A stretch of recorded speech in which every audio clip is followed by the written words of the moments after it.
Sinbad जहाजी की चौथी यात्रा। सिंदबाद ने कहा, कुछ दिन आराम से रहने के बाद मैं पिछले कष्ट और दुख भूल गया था और फिर यह सूझी कि और धन कमाया जाए तथा संसार की विचित्रताएं और देखी जाएं। मैंने चौथी यात्रा की तैयारी की और अपने देश की वे वस्तुएं जिनकी विदेशों में मांग है प्रचुर मात्रा में खरीदी। फिर मैं माल लेकर फारस की ओर चला। वहां के कई नगरों में व्यापार करता हुआ मैं एक बंदरगाह पर पहुंचा और व्यापार किया। एक दिन हमारा जहाज तूफान में फंस गया। कप्तान ने जहाज को संभालने का बहुत प्रयत्न किया, किंतु संभाल न सका। जहाज समुद्र की तह से ऊपर उठी पानी में डूबी एक चट्टान से टकराकर चूर चूर हो गया। कई लोग तो वहीं डूब गए, किंतु मैं और कुछ अन्य व्यापारी टूटे तख्तों के सहारे किसी प्रकार तट पर आ लगे। हम लोग एक द्वीप में आ गए थे। इधर उधर घूमकर हम लोगों ने वृक्षों के फल तोड़ तोड़ कर खाए और अपनी भूख मिटाई। फिर हम समुद्र तट पर आकर लेट गए और अपने दुर्भाग्य को कोसने लगे, किंतु इससे क्या होना था। हमें नींद आ गई और रात भर गहरी नींद में सोते रहे। सवेरे उठकर फिर द्वीप में घूमने और फल आदि इकट्ठा करने लगे। अचानक काले रंग के आदमियों की एक बड़ी भीड़ ने हमें घेर लिया। उन्होंने हमारे गले में रस्सियां बांध दी और भेड़ बकरियों की भांति हमें हाँक कर बहुत दूर पर बसे अपने बाद गांव में ले गए। फिर उन्होंने हमारे सामने एक खाद्य पदार्थ रखकर इशारे से कहा कि इसे खाओ। मेरे साथियों ने बगैर कुछ सोचे समझे उसे पेट भर खाया और तुरंत ही नशे में मतवाले हो गए। मैंने वह चीज बहुत कम खाई और काले लोगों की हरकतों को ध्यान से देखने लगा। मेरे साथी तो कुछ न समझ सके, लेकिन मैंने समझ लिया कि इन दादाबर लोगों की नीयत अच्छी नहीं है। फिर उन्होंने खाने के लिए हमें नारियल के तेल में पका हुआ चावल दिया। इस खाद्य से आदमी मोटे हो जाते हैं। मैं समझ गया कि काले लोगों का इरादा है कि हमें मोटा करें और फिर अपने कबीले की दावत करके हम लोगों का मांस पकाकर सब लोग खाएं। मेरे साथी तो नशे में खूब पेट भर कर खाते थे, किंतु मैं बहुत थोड़ा खाता था ताकि मोटा न हूं और नर भक्षियों का आहार न बनूं। मैं कम खाने और अपने प्राणों की चिंता में इतना दुबला हो गया कि बदन में हड्डी चमड़े के सिवाय कुछ न रहा। मैं दिन में उस द्वीप में घूमा फिरा करता था। एक दिन मैंने देखा कि गांव के सब लोग काम पर चले गए हैं, केवल एक बूढ़ा बैठा था। मैं अवसर पाकर भाग निकला। बूढ़े ने मुझे बहुतेरा चिल्ला कर बुलाया, किंतु मैं न रुका। शाम को गांव में लोग आए तो मेरी खोज में निकले, किंतु तब तक मैं बहुत ही दूर निकल चुका था। मैं दिन भर भागता, रात में कहीं छुपकर सो जाता। रास्ते में फल आदि से भूख मिटाता या नारियल तोड़कर उसका पानी पी लेता, जिससे भूख और प्यास दोनों शांत होती थी। 8वें दिन मैं समुद्र के तट पर पहुंचा। वहां देखा कि मेरी तरह के बहुत से श्वेत वर्ण मनुष्य काली मिर्च इकट्ठी कर रहे हैं, क्योंकि वहां काली मिर्च बहुत पैदा होती थी। उन्हें देखकर मुझे बड़ी प्रसन्नता हुई और मैं उनके पास पहुंच गया। वे भी चारों ओर जमा हो गए और अरबी भाषा में मुझसे पूछने लगे कि तुम कहां से आ रहे हो। मैं अरबी बोली सुनकर और भी हर्षित हुआ और मैंने विस्तार से उन्हें बताया कि जहाज टूटने पर हम लोग द्वीप के किसी अन्य तट पर लगे, जहां से हमें बहुत से श्याम वर्ण लोग पकड़ कर ले गए। उन लोगों को यह सुनकर बड़ा आश्चर्य हुआ। वे बोले, अरे वे लोग नरभक्षी हैं, तुम्हें उन्होंने छोड़ कैसे दिया? मैंने उन्हें आगे का हाल बताया कि किस प्रकार कम खाकर और मौका पाकर भागकर मैंने जान बचाई। उन लोगों को मेरे जीते जागते बच निकलने पर अति आश्चर्य और प्रसन्नता हुई। जब तक उनका काम पूरा न हुआ, मैं उनके साथ मिलकर काम करता रहा। फिर वे लोग मुझे अपने साथ जहाज पर लेकर अपने देश आए और अपने बादशाह के सामने मुझे यह कहकर पेश किया कि यह व्यक्ति नरभक्षियों के चंगुल से सही सलामत निकल आया है। बादशाह को जब मैंने अपना पूरा हाल सुनाया तो उसे भी सुनकर बड़ा आश्चर्य प्रसन्नता हुई। वह बादशाह बड़ा दयालु प्रकृति का था। उसने मुझे पहनने के लिए वस्त्र तथा अन्य सुख सुविधाएं दी। बादशाह के कब्जे में जो द्वीप था वह बहुत बड़ा और धन धान्य से पूर्ण था। वहां के व्यापारी अन्य देशों में अपने यहाँ की चीजें ले जाते थे और बाहर के कई व्यापारी भी आते थे। मुझे आशा होने लगी कि किसी दिन मैं अपने देश पहुंच जाऊंगा। बादशाह मुझ पर बड़ा कृपालु था। उसने मुझे अपना दरबारी बना लिया। लोग मुझे देखकर ऐसा बर्ताव करने लगे जैसे मैं उनके देश का निवासी हूं। मुझे यह देखकर आश्चर्य हुआ कि वहां लोग बगैर जीन लगाम ही घोड़ों पर सवार होते थे। यहां तक कि बादशाह भी घोड़े की नंगी पीठ पर सवारी करता था। मैंने एक दिन बादशाह से पूछा कि आप लोग जीन लगाम लगाकर घोड़े पर क्यों नहीं चढ़ते? उसने कहा, जीन लगाम क्या होती है? उसने यह भी कहा कि मैं उसके लिए ये चीजें बना दूं। मैंने एक नमूना बनाकर लकड़ी के कारीगर को दिया। उसने मेरे नमूने के अनुसार जीन बना दी। मैंने उसे चमड़े से मढ़वाया और उस पर अतलस और कमर ख्वाब का आवरण चढ़ाया। एक लोहार से रकाबे बनाने को कहा और लगाम का सामान भी बनवाया। जब सारा सामान तैयार हो गया तो मैं उसे घोड़े पर सजाकर घोड़ा बादशाह के सामने ले गया। वह उस पर सवार हुआ तो उसे बहुत प्रसन्नता और संतोष हुआ। उसने मुझे बहुत इकराम दिया और पहले से भी अधिक मुझे मानने लगा। फिर मैंने बहुत सी जीने और लगामें बनवाकर राज्य परिवार के सदस्यों, मंत्रियों आदि को दी। उन्होंने उनके बदले हजारों रुपए तथा अन्य बहुमूल्य वस्तुएं मुझे प्रदान की। राज दरबार में मेरा मान बढ़ा तो नगरवासी भी मेरा बहुत सम्मान करने लगे। एक दिन बादशाह ने मेरे साथ एकांत बातचीत की। वह बोला, मैं तुमसे बहुत प्रसन्न हूं और तुम पर अधिकाधिक कृपा करना चाहता हूं। मेरे दरबार के लोग और साधारण प्रजाजन भी तुम्हारी बुद्धिमत्ता के कारण तुम्हें बहुत मानते हैं। मैं चाहता हूं कि तुम एक काम करो। मुझे पूर्ण विश्वास है कि जो मैं कहूंगा तुम उससे इनकार नहीं करोगे। मैंने कहा, आप जो भी आज्ञा करेंगे वह मेरे हित में होगी, क्योंकि आपकी मुझ पर कृपा रहती है। मैं क्यों आपकी आज्ञा का उल्लंघन करूंगा? उसने कहा, मैं चाहता हूं कि तुम स्थायी रूप से यहां बस जाओ और अपने देश जाने का विचार छोड़ दो। इसलिए मैं यहां की एक सुंदर और सुशील कन्या से तुम्हारा विवाह करना चाहता हूं। मैंने सहर्ष इसे स्वीकार किया। उसने एक अत्यंत रूपवती और गुणवती नवती आर गाखड़ करना हूं यौवना से मेरा विवाह करा दिया। मैं उसे पाकर बगदाद में बसे अपने परिवार को भूल सा गया। कुछ दिनों बाद मेरे पड़ोसी की पत्नी बीमार हो गई और कुछ दिन बाद मर गई। पड़ोसी से मेरी अच्छी दोस्ती थी, इसलिए मातमपुरसी को उसके घर गया। वह आदमी अत्यंत शोक में डूबा था और उसके आंसू ही नहीं थमते थे। मैंने उसे समझाया कि वह धैर्य रखे, भगवान चाहेगा तो दूसरी शादी के बाद और अच्छा जीवन बीतेगा। उसने कहा, तुम कुछ नहीं जानते इसीलिए ऐसी तसल्ली दे रहे हो। मैं तो 2-4 घंटे का ही मेहमान हूं।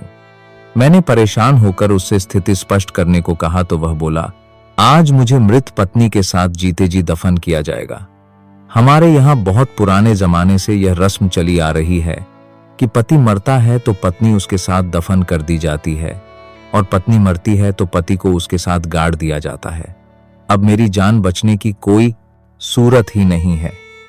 यहाँ के निवासी एकमत होकर इस रिवाज को स्वीकार करते हैं। कोई इसके विरुद्ध कुछ नहीं कर सकता। इस भयंकर रिवाज की बात सुनते ही मेरे होश उड़ गए।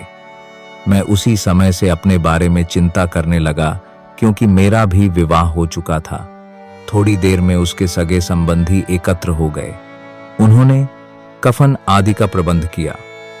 उन्होंने औरत की लाश को नहला धुलाकर बहुमूल्य वस्त्र पहनाए और एक खुली अर्थी पर रखकर ले चले।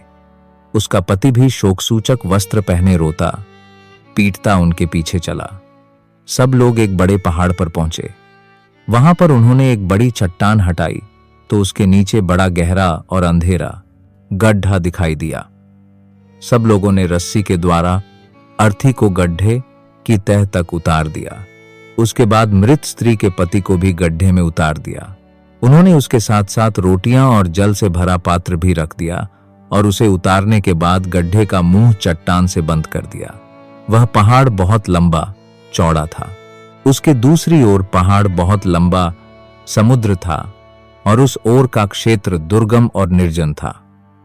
चट्टान को यथावत रखकर और पति पत्नी के लिए शोक करके सब लोग वापस हुए।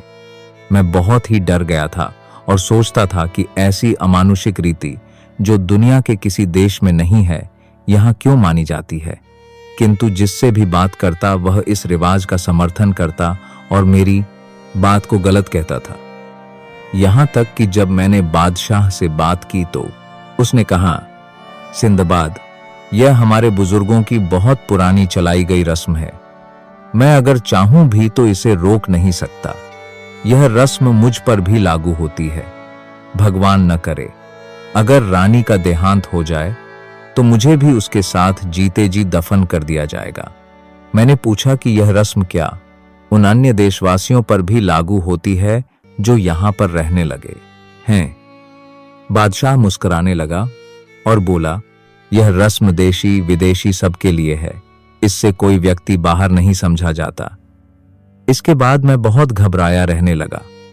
मैं बराबर सोचता था कि कहीं मेरी पत्नी मर गई तो मुझे भी ऐसी भयानक मौत मरना पड़ेगा। मैं इसीलिए अपनी पत्नी के स्वास्थ्य की बहुत देखभाल करने लगा। किंतु ईश्वर की इच्छा कौन टाल सकता है। कुछ समय के बाद मेरी पत्नी सख्त बीमार हुई और कुछ दिनों में काल कवलित हो गई। मुझ पर दुख का पहाड़ टूट पड़ा। मैं सर पीटता था और कहता था कि मैं बेकार ही उस द्वीप से भागा।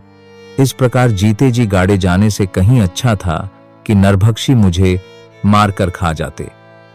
इतने में बादशाह अपने दरबारियों और सेवकों के साथ मेरे घर आया। नगर के अन्य प्रतिष्ठित व्यक्ति भी वहां एकत्र हो गए और उसे अर्थी पर रखकर लोग ले चले और उनके पीछे मैं भी रोता पीटता आंसू बहाता चला। दफन के पहाड़ पर पहुंचकर मैंने एक बार फिर अपने प्राण बचाने का प्रयत्न किया। मैंने बादशाह से कहा, स्वामी, मैं तो यहाँ का रहने वाला नहीं हूं। मुझे यह कठोरतम दंड क्यों दिया जा रहा है? मुझ पर दया करके मुझे जीवन प्रदान कर दीजिए। मैं अकेला भी नहीं हूं। मेरे देश में स्त्री बच्चे मौजूद हैं। उनका ख्याल करके मुझे छोड़ दीजिए। मैंने 1000 फरियाद की किंतु बादशाह या अन्य किसी व्यक्ति को मुझ पर दया न आई। पहले मेरी पत्नी की अर्थी को गड्ढे में उतारा गया। फिर मुझे एक दूसरी अर्थी पर बिठाकर मेरे साथ रोटियां और पानी का घड़ा रखकर उतार दिया गया और गड्ढे पर चट्टान को वापस रख दिया गया। वह कंदरा लगभग 50 हाथ गहरी थी। उसमें उतरते ही वहां उठने वाली बदबू से, जो लाशों के सड़ने से पैदा हो रही थी, मेरा दिमाग फटने लगा। मैं अपनी अर्थी से उठकर दूर भागा। मैं चीख चीख कर रोने लगा और अपने भाग्य को कोसने लगा। मैं कहता था, भगवान जो करता है उसे अच्छा ही कहा जाता है। जाने मेरे इस दुर्भाग्य में क्या अच्छाई है।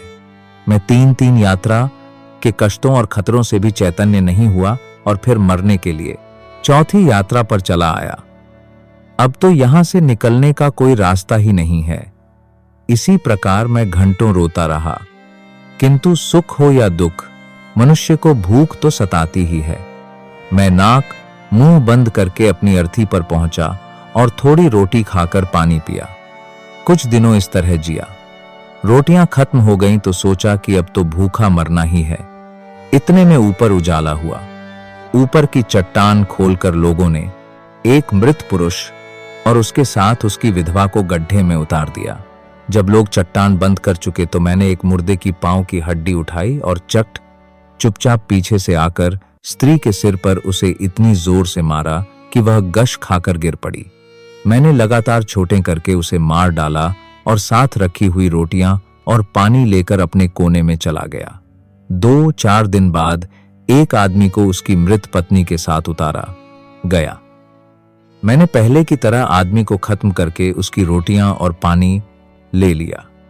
मेरे भाग्य से नगर में महामारी पड़ी और रोज 1 लाशें और उसके साथ जीवित व्यक्ति आने लगे, जिन्हें मारकर मैं उनकी रोटियां ले लेता। एक दिन मैंने वहां ऐसी आवाज सुनी जैसे कोई सांस ले रहा हो। वहां अंधेरा तो इतना रहता था कि दिन रात का पता नहीं चलता था। मैंने आवाज ही पर ध्यान दिया तो सांस के साथ पांवों की भी हल्की आहट आई। मैं उठा तो मालूम हुआ कि कोई चीज एक तरफ दौड़ रही है। मैं भी उसके पीछे दौड़ा। कुछ देर इसी प्रकार दौड़ने के बाद मुझे दूर एक तारे जैसी चमक दिखाई दी जो झिलमिला सी रही थी। मैंने उस तरफ दौड़ना आरंभ किया तो देखा कि एक इतना बड़ा छेद है जिसमें से मैं बाहर जा सकता हूं।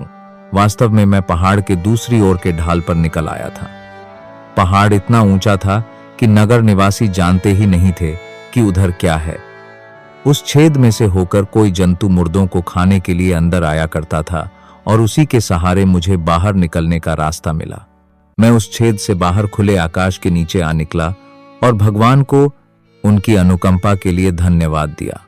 मुझे अब अपने बच निकलने की आशा हो गई थी। अब मैंने कुछ सोचना आरंभ किया, क्योंकि अभी तक तो मुर्दों की दुर्गंध के कारण कुछ सोच नहीं पाता था। थोड़ा थोड़ा भोजन करके मैंने इतने दिन तक किसी प्रकार अपने को जीवित रखा था। मैं एक बार फिर जी कड़ा करके उस मुर्दों की गुफा में घुस गया। बहुत से मुर्दों के साथ बहुमूल्य रत्न भूषण आदि रख दिए जाते थे। मैंने टटोल टटोल कर अंदाज से बहुत से हीरे जवाहरात इकट्ठे किए। मुर्दों के कफनों ही में उनकी अर्थियों की रस्सियों से हीरे जवाहरात की कई गठरियां बांधी और एक एक करके उन्हें बाहर ले आया, जहां से सामने समुद्र दिखाई देता था। मैंने समुद्र तट पर 2-3 दिन फल फूल खाकर बिताए। चौथे दिन मैंने तट के पास से एक जहाज गुजरता देखा। मैंने पगड़ी खोलकर उसे हवा में उड़ाते हुए खूब चिल्लाकर आवाजें दी। जहाज के कप्तान ने मुझे देख लिया। उसने जहाज रोककर एक नाव मुझे लेने को भेजी। नाविक लोग मुझसे पूछने लगे कि तुम इस निर्जन स्थान पर कैसे आए। मैंने उन्हें पूरा वृत्तांत सुनाने के बजाय कह दिया कि 2 दिन पहले हमारा जहाज डूब गया था। मेरे सभी साथी भी डूब गए। सिर्फ मैं कुछ तख्तों के सहारे अपनी जान और कुछ सामान बचा लाया। वे लोग मुझे गठरियों समेत जहाज पर ले गए। जहाज पर कप्तान से भी मैंने यही बात कही और उसकी कृपा के बदले उसे कुछ रत्न देने लगा, किंतु उसने लेने से इनकार कर दिया। हम वहां से चलकर कई द्वीपों में गए। हम सरान द्वीप से 10 दिन की राह पर स्थित नील द्वीप गए। वहां से हम कली द्वीप पहुंचे, जहां शीशे की खाने हैं और हिंदुस्तान की कई वस्तुएं ईख, कपूर आदि भी होती हैं। कली द्वीप बहुत बड़ा है और वहां व्यापार बहुत होता है। हम लोग अपनी चीजें खरीदते बेचते कुछ समय के बाद बसरा पहुंचे, जहां से मैं बगदाद आ गया। मुझे असीमित धन मिला था। मैंने कई मस्जिदें आदि बनवाई और आनंद पूर्वक रहने लगा। यह कहकर सिंदबाद ने हिंदबाद को 400 दीनारें और दी और दूसरे रोज भी आने को कहा। अगले दिन सब लोग फिर एकत्र हुए और भोजनोपरांत सिंदबाद ने अपनी 5वीं यात्रा का वर्णन शुरू किया।